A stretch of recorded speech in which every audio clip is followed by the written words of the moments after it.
ব্ৰহ্মপুত্ৰৰ জলপৃষ্ঠ কমি যোৱাৰ লগে লগে ঠায়ে ঠায়ে আৰম্ভ হৈছে ভয়ংকৰ খহনীয়া। গোৱালপাৰা জিলাৰ বিভিন্ন ঠাইৰ লগতে জলেশ্বৰ হাটভেন্দিত আৰম্ভ হৈছে ব্ৰহ্মপুত্ৰ নদীৰ ভয়ংকৰ খহনীয়া। খহনীয়াৰ কবলত পৰি ইতিমধ্যে জাহ গৈছে কৃষকৰ মৰাপাটৰ খেতিৰ লগতে বিঘাই বিঘাই কৃষিভূমি।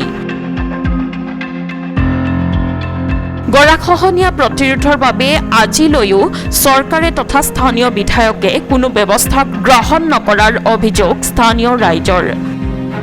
অতি শীঘ্ৰে বিভাগীয় কৰ্তৃপক্ষৰ লগত বিধায়কগৰাকীয়ে তদন্ত কৰি গৰাখহনীয়া প্ৰতিৰোধৰ ব্যৱস্থা কৰিব লাগে বুলি ৰাইজে দাবী জনায়। ইয়াৰে বাসিন্দা হয়, সাতবেন্তিৰ বাসিন্দা। আজি এই বানপানী হোৱাৰ পিছৰে পৰা আজি 15 দিনৰ ভিতৰত জলেশ্বৰ ফেৰীঘাটৰ পৰা অৰ্থাৎ তাৰিয়াঘিটা, উত্তৰ সাতবেন্তি, দক্ষিণ সাতবেন্তি আৰু টাকিমাৰী এই 4খন গাঁৱৰ ভাবুকি কঢ়িয়াই আনিছে। অৰ্থাৎ এই 15 দিনৰ ভিতৰত অতি কমেও পথালিকৈ 1 কিলোমিটাৰ আৰু দীঘলে মোটামুটি 2.5-3 কিলোমিটাৰ মান ঠাই ইতিমধ্যে ভাঙি পেলাইছে আৰু 300 মিটাৰ মান যোৱাৰ লগে লগেই 200-250 ঘৰ জলবসতি থকা টাকিমাৰী গাঁও আৰু সাতবেন্তি গাঁওখন চুই যাব আৰু সেই গাঁওখন নিশ্চিন্ন হৈ যাব। গতিকে আমি এনেকুৱা ভয়ানক অৱস্থাত আছোঁ যে যিকোনো মুহূৰ্তত যেহেতু এই 7 দিন 10 দিনৰ ভিতৰত ইমানখিনি ঠাই আহিছে আৰু এই 30 মিটাৰ ঠাই যাবলৈ বেছি সময় নালাগে। গতিকে চৰকাৰ তথা বিভাগীয় মন্ত্ৰী, ৱাটাৰ ৰিচোৰ্চ ডিপাৰ্টমেণ্ট আদিক আমি অনুৰোধ জনাইছোঁ ৰাইজৰ ফালৰ পৰা, এই গাঁৱৰ গঞা ৰাইজৰ হৈ মই এই গাঁৱৰ বাসিন্দা হৈ আপোনালোকে অনুৰোধ জনাইছোঁ, অনৈত্য পলমে আপোনালোকে এই ঠাইখন পৰিভ্ৰমণ কৰক, পৰিদৰ্শন কৰক আৰু তাৎক্ষণিকভাৱে ইয়াত বেম্বু স্কিম হওক, তাৰপিছত আপোনাৰ RCG পাৰ্কোবাইন হওক, জিঅ' বেগ হওক বা যিকোনো টেকন'লজিৰে এই ঠাইখিনি ৰক্ষা নকৰিলে অলপ দিনৰ ভিতৰতে 3খন গাঁও একেবাৰে নিশ্চিন্ন হৈ যাব। গতিকে আমি আহ্বান জনাইছোঁ আপোনালোকৰ এই চেনেলবিলাকৰ জৰিয়তে, আপোনালোকৰ চৰকাৰক অনুৰোধ জনাইছোঁ আৰু বিভাগীয় কৰ্তৃপক্ষক অনুৰোধ জনাইছোঁ যে অনতিপলমে যাতে আমাৰ এই ঠাইখিনি ৰক্ষা কৰি আমাৰ ৰাইজক উপকাৰ সাধন কৰে আৰু জীৱন জীৱিকাৰ পৰা আমাক বচাই ৰাখে।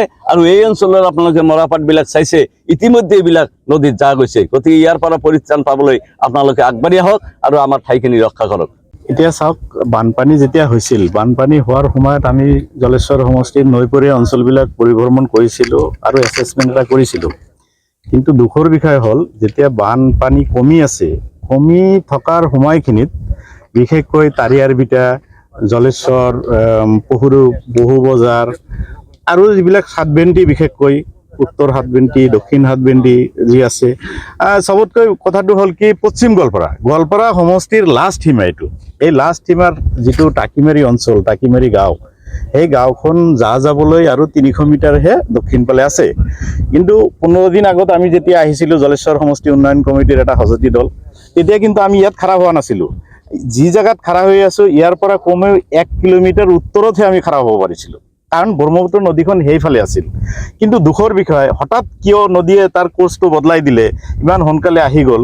গতিকে আমি আজিও আহিছোঁ আপোনালোকক লগত লৈ, আপোনালোকেও চাইছে, আমিও চাইছোঁ, বিশ্বৰ ক্ষতি হৈছে।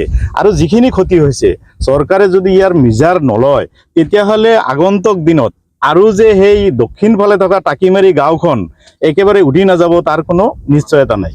গতিকে আমি চৰকাৰক, লগতে গোৱালপাৰা ৱাটাৰ ৰিচোৰ্চৰ যিজন এক্সিকিউটিভ ইঞ্জিনিয়াৰ, তেখেতকো অনুৰোধ জনাইছোঁ। তেখেত ফোনো কৰিছিলোঁ, তেখেত কাইলৈ আহিম বুলি কৈছে। আৰু খালি আহিলেই নহ'ব, সোনকালে যাতে যিটো টেম্পৰাৰী মেজাৰমেণ্ট হ'লেও পানী কমি যোৱাৰ পিছত যি কৰে কৰিব, কিন্তু এতিয়া যাতে আৰু ফাৰ্দাৰ নাভাঙে আৰু নদীখন যাতে আৰু দক্ষিণলৈ গুচি নাহে তাৰ কাৰণে ব্যৱস্থা কৰিব লাগে। আৰু বিশেষকৈ অসম চৰকাৰৰ জলসম্পদ বিভাগৰ মন্ত্ৰী মাননীয় পীযুষ হাজৰিকাদেৱক আপোনালোকৰ চেনেলৰ জৰিয়তে ডাইৰেক্ট অনুৰোধ জনাইছোঁ, তেখেতে এই সময়ত ৰাজধৰ্ম পালন কৰক। ইয়াত কোনে কাক ভোট দিছে সেইবিলাক লৈ নাচায়। অসম গণতান্ত্ৰিক দেশৰ এটা অংগৰাজ্য। গতিকে ইয়াৰ যদি এবিঘাও মাটি ভাঙি যায় সেইটো অসমৰ ক্ষতি হ'ব, এই খালি জলেশ্বৰৰ ক্ষতি নহয়। আৰু ইয়াৰ পিছত যদি 300 মিটাৰ গৈ গোটেই টাকিমাৰী অঞ্চলটো যদি ভাঙি শেষ হৈ যায়, তাৰ কাৰণে নিয়মমতে চৰকাৰে যিখিনি কম্পেনচেশ্যন দিব লাগিব, যিমান কৰোৰ টকা, তাৰ যদি 100 ভাগৰ 10 ভাগ টকা এতিয়া যদি ইয়াত খৰচা কৰে, তেতিয়াহ'লে সেই অপঘটনটো নহ'ব।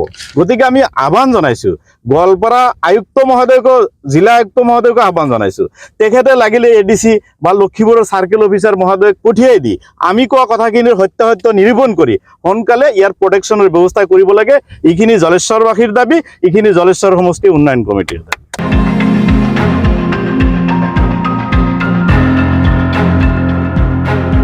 লক্ষীপুৰৰ পৰা স্বাহিৰ আব্বানীৰ ৰিপৰ্ট, সংবাদ লহৰ।